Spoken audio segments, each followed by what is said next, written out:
Kia ora, I'm Chelsea Daniels, and this is The Front Page, a daily podcast presented by the New Zealand Herald.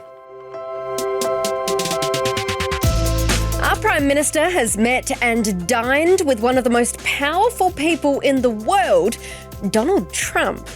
Christopher Luxon and Trump spoke at an APEC dinner the other night, and it's expected to be one of the most significant meetings Luxon will have at the economic conference, despite the two not having a formal bilateral. The summit is straight off the back of one with the Association of Southeast Asian Nations, or ASEAN. Newstalk ZB political reporter Azaria Howell has been travelling alongside Luxon, and she joins us now on The Front Page. First off, Azaria, APEC, ASEAN. For people who don't know what these acronyms are, what are they? Yeah, so APEC is a really massive economic convention. It's sort of bringing together a number of world leaders from really across the globe to speak about the economy, to speak about trade, and also global security. So it's a lot of talks in terms of international security and also face-to-face meetings between some of the leaders of these countries. New Zealand's Prime Minister Chris Luxon at APEC, and also ASEAN, which is the Association of Southeast Asian Nations. Chris Luxon has met with a number of world leaders at this and had face-to-face what we call bilateral meetings. So those are really significant. It's sort of having these countries together. And New Zealand is a country that relies on trade quite a lot. So it is really important that we put face to name and keep up those relationships in terms of trading. There's also been a number of deals that have taken place, or some that are getting closer to taking place as well. So the Association of Southeast Asian Nations, a huge sort of trading bloc there, and New Zealand aiming to really finalise and ratify a comprehensive strategic partnership. That would make it one of sort of just a few countries in the world that has that, basically an upgraded trading relationship. And that would be really significant for New Zealand exporters, but also for the global economy of ASEAN. We've been hearing that ASEAN and APEC represent sort of about 60 to 70% of the world's economy, which is massive. I mean, we're talking about some of the people that are at APEC as well. China's Xi Jinping, the US's Donald Trump as well. So some of the most important people in the world are here, and Chris Luxon is getting a chance to see some of these people face to face, talk about trade. It's also really significant as it comes with the tariff rollout amidst all of that from the US President Donald Trump. But basically the gist of these meetings, APEC is in South Korea this year. ASEAN, which was just wrapped up recently, that was in Kuala Lumpur. So the Prime Minister has travelled across the world for these. So have a lot of world leaders as well. So really significant economic talks. Also talks about security and trade, and just giving an opportunity for those countries to meet each other and speak, and maybe get some trade deals across the line, or at least a bit closer to happening. Yeah, I saw that Malaysia is announcing investment into the New Zealand economy across multiple sectors. What sectors are they? Yeah, this is a really important one for New Zealand. I mean, if we look, the New Zealand government has been trying to push for investment quite a lot. They've had investment boost and other policies such as that to try to really push global capital to go into the New Zealand economy. So if we look at this Malaysian investment, and Malaysia was where ASEAN was being hosted, the Association of Southeast Asian Nations Summit, we look at what happened with Malaysia. A big investment was announced. One of them was on renewable energy. So that was supporting wind energy into New Zealand.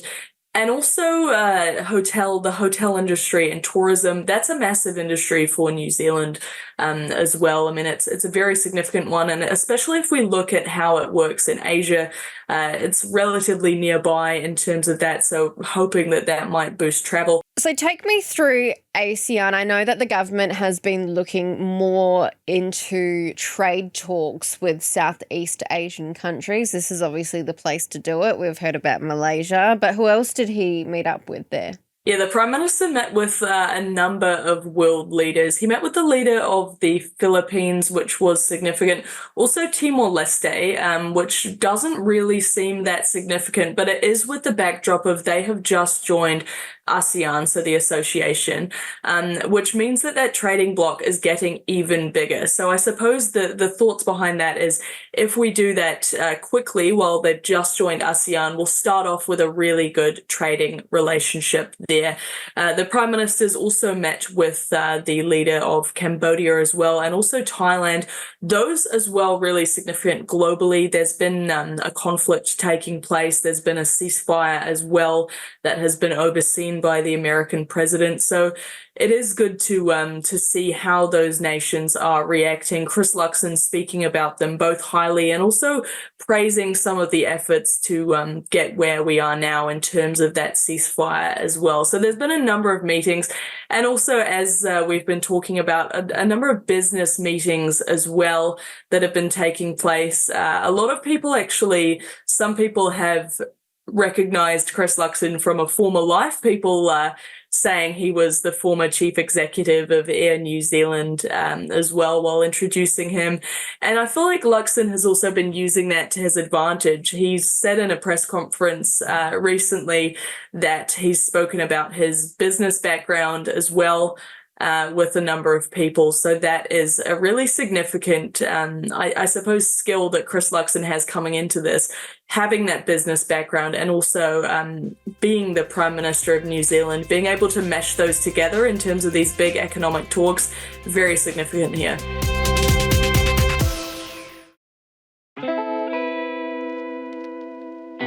What we really want to see is, with the two biggest economies in the world, to be able to have, it calm and de-escalated gives a lot of certainty to everybody else. And as you've seen, a lot of what, otherwise it creates chaos and it creates a lack of certainty and a lack of clarity. And as a result, businesses don't invest and consumers don't spend. And so, that's the second and third order consequences of the US and China not being working together for mutual benefit.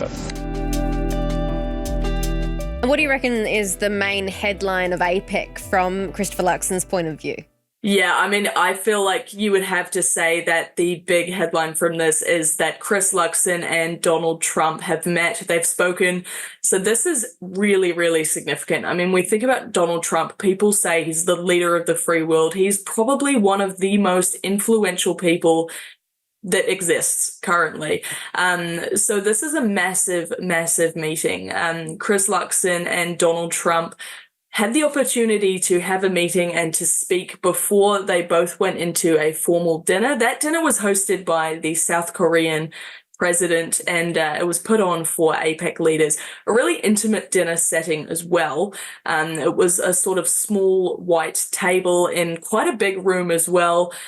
Just the world leaders were there. So some of the other gala dinners that we've seen had officials and media as well. The media were there for a bit of it, but there were no officials, no diplomats. It was just the big names. And Chris Luxon was one of those names. He went into this meeting with Donald Trump. World leaders had already arrived at the dinner. People like Anthony Albanese, Canada's Mark Carney as well, were already sort of in the room, in this kind of waiting room, I suppose, with media before actually heading into the dinner. And then two people came through the door, Chris Luxon and Donald Trump. So they came through the door and had a few remarks to media and also had quite a funny interaction. Last time I spoke to the president, he gave me grief about my hair. Your hair is beautiful. I thought so. He said that it was...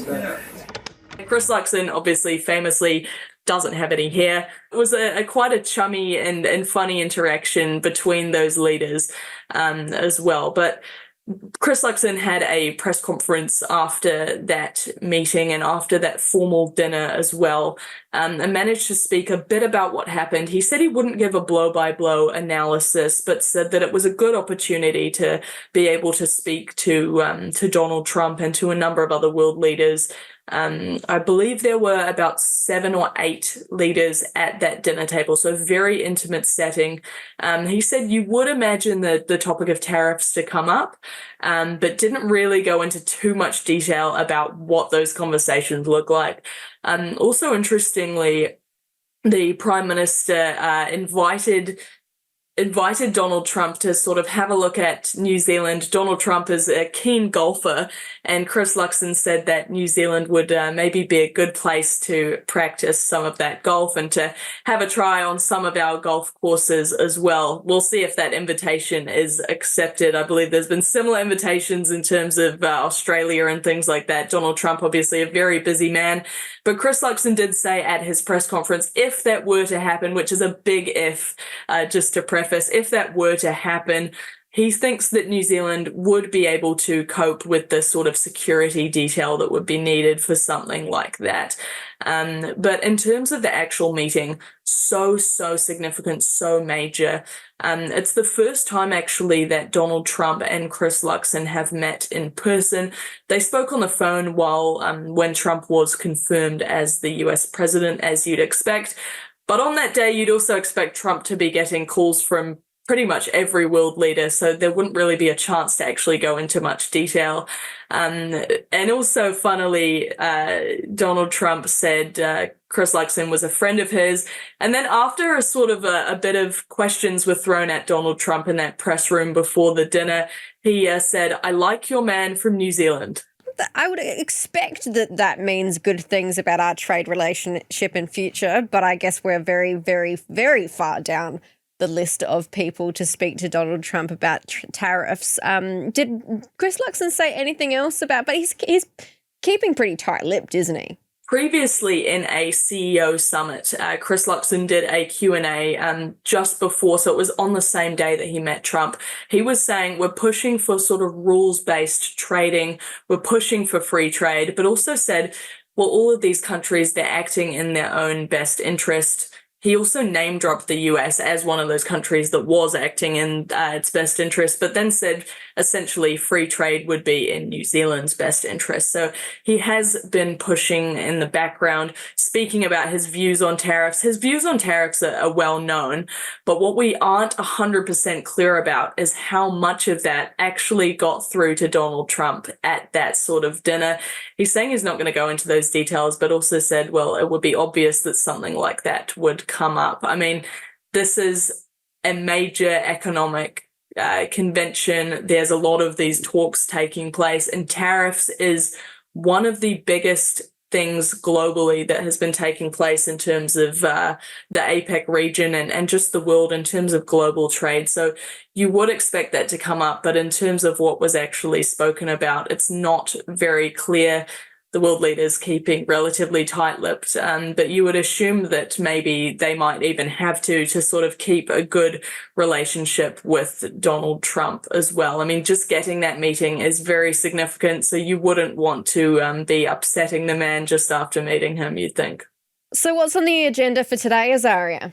Yeah, so today we're also going to see some more investments on the cards. There's an event that's planned on the green economy. Now, we don't have too much details about this yet, but it could be some sort of sustainability announcement as well. New Zealand has previously been sort of marketing itself, shall we say, in terms of being a clean and green economy. So maybe that has a part to play in that as well. And also yesterday there was an event at the Skyline Luge. That's a big company in New Zealand, and sort of trying to get that investment and tourism as well, trying to really show New Zealand as a place to visit. And I mean, how much better of a way to do it than in a place where a bunch of world leaders from Asia and across the globe are in the same room together. There's media from all over the world here covering these events and covering what is going on. So there's a number of things still taking place. Also bilateral meetings with a number of people. Chris Luxon meeting with South Korea's President Lee as well after that sort of formal dinner that they had as well with Donald Trump. And some other world leaders. So still a lot of economic talks, meetings, and business events as well.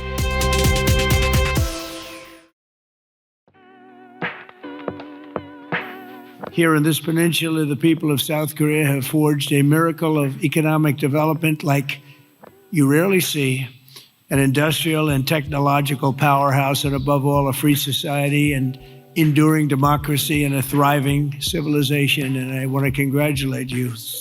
Very few places like it. The entire world should be inspired by all that you have achieved, and they study you and they do so much to understand what you've done, but most of them don't get it. And that's probably good for you. Keep it this way. Most of them don't get it. They want to get it, but it doesn't quite work out for them the same way it works out for you. So that's a great tribute to you. And tell me, Azaria, I know that you've been you're following around Luxon in the press pack. I assume that there are a few journalists there from New Zealand. And is it kind of the same? You see other kind of press packs following their respective leaders as well? Like, do you interact with one another? Do you talk to the other journalists from different countries? What's it like behind the scenes? Yeah, it's really cool. I mean, we have a media center, which is absolutely massive. It is packed. I mean, you would think that and I'm not too great actually with counting crowds, which hasn't been good in my journalism career, to be honest. But you'd have to think there are hundreds and hundreds of people in these massive press rooms as well. They sort of sit in these blocks. There was people from Australia as well that we interacted with. They actually came to an event at ASEAN as well. So we kind of were like, I saw you a couple of days ago in Kuala Lumpur, and now you're here in South Korea. But yeah, there's a lot of press packs, a lot of people, lots going on as well, and also just in the backgrounds and in the behind the scenes, a lot of cultural performances. There's food trucks as well with Korean food, so that's as well interesting. Trying to show that off to the media. The Korean food, the Korean culture. There's been performances, drumming. We've had some fried chicken from a Korean food truck. And in fact, I was actually interviewed by Korean state TV on whether or not I liked the fried chicken. They were doing sort of voxies with some of the foreign media. And it was great. It was really good. It's very good fried chicken. So trying to see if I can find that interview clip somewhere. But yeah, it's really cool to see all of the media here as well. A lot of American media, as you'd expect as well, traveling with the American president, Donald Trump. They're sort of also in the room as well. But yeah, it's been a really, really interesting and significant event. And one of the things that you would sort of expect, but has been really eye-opening to see just the amount of security everywhere. I mean, there's security guards, there's police as far as the eye can see. They're stationed sort of everywhere around the city as well. There's also flags around the city that say APEC on them. It's very obvious that APEC is taking place. There's also been road closures for motorcades. And the other day, actually, we saw Trump's motorcade, 48 cars, 48 vehicles that were in that motorcade. And also, get this, a helicopter above the motorcade as well. So massive. That was huge. New Zealand has a motorcade as well, but 48 cars, nowhere near that sort of level. Luxon probably doesn't have a chopper up ahead as well. No, exactly. Well, that was the only chopper that we saw, and everyone started filming it immediately once we heard the sort of the chopper go up above. But yeah, so Donald Trump has been the big one in terms of the motorcades, in terms of the security as well. And also media who were covering that dinner with Trump, Luxon, and some other world leaders. They had to go through a number of rounds of security as well, a few batches. They actually brought in a dog as well, like a sniffer dog, to sniff through people's media bags as well. I mean, these are some of the biggest world leaders in the entire world. And they had dogs sniffing through people's bags. They had scanners and sort of things that you would see at an airport. So very high security here, trying to protect some of the biggest diplomats, the biggest, most influential people. Well, lucky you didn't save any of that Korean fried chicken in your media bag, Azaria. Yeah, true. Thanks so much for joining us. Thanks so much. It's been great. That's it for this episode of The Front Page. You can read more about today's stories and extensive news coverage at nzherald.co.nz. The Front Page is produced by Jane Yee and Richard Martin, who is also our editor. I'm Chelsea Daniels. Subscribe to The Front Page on iHeartRadio or wherever you get your podcasts, and tune in on Monday for another look behind the headlines.